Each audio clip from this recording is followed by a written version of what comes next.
Assalamualaikum warahmatullahi wabarakatuh. Sahabat muslimah daily yang berbahagia, kita sudah sampai ke bulan Ramadan. Alhamdulillah, satu kebahagiaan tersendiri karena kita telah dipilih Allah untuk masuk ke dalamnya.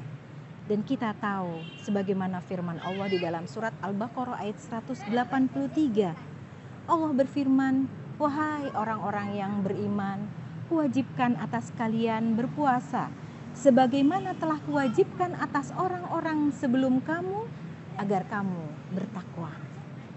Jadi target kita di bulan Ramadan adalah target untuk mencapai satu makom, yaitu muttaqin, makom orang-orang yang bertakwa.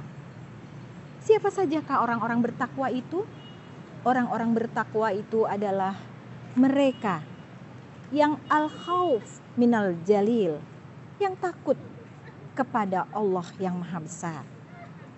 Orang-orang bertakwa itu al-amal bitanzil, yang beramal berdasarkan Al-Quran dan Sunnah Rasulullah Shallallahu Alaihi Wasallam.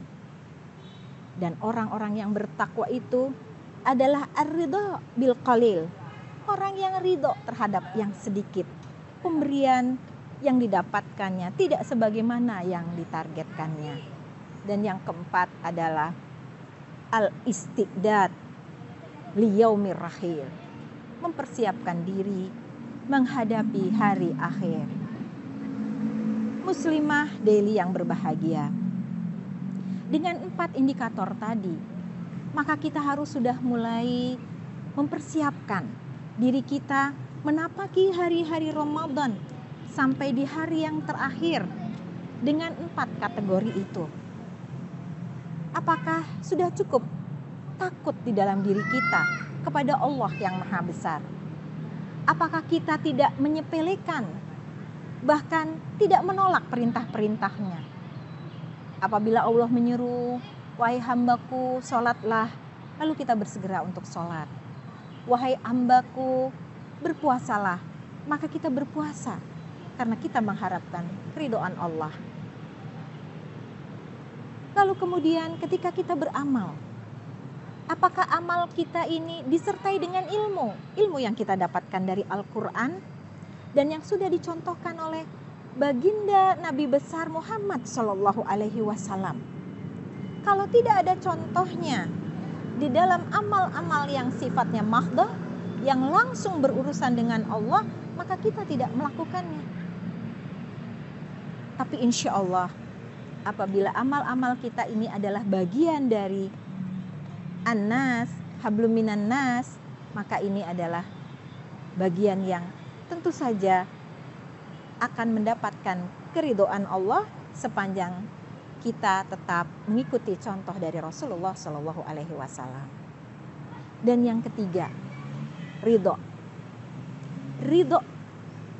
Apakah kita sudah ridho dengan pembagian dari Allah berupa rezeki? Misalnya nanti ketika berbuka puasa, ternyata kita belum mendapatkan yang kita pikirkan, semangkok kolak, sepiring nasi, lauk dan pauk.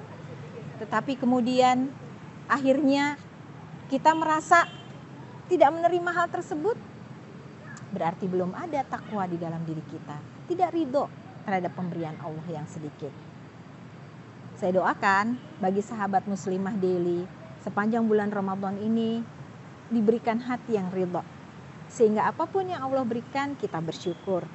Qalbun syakirun, hati yang senantiasa bersyukur, karena mereka yang bersyukur akan ditambah nikmatnya Allah. Dan yang keempat, bersiap-siaplah menghadapi hari akhir. Saya cukupkan, billahi taufik wal hidayah. Wassalamualaikum warahmatullahi wabarakatuh.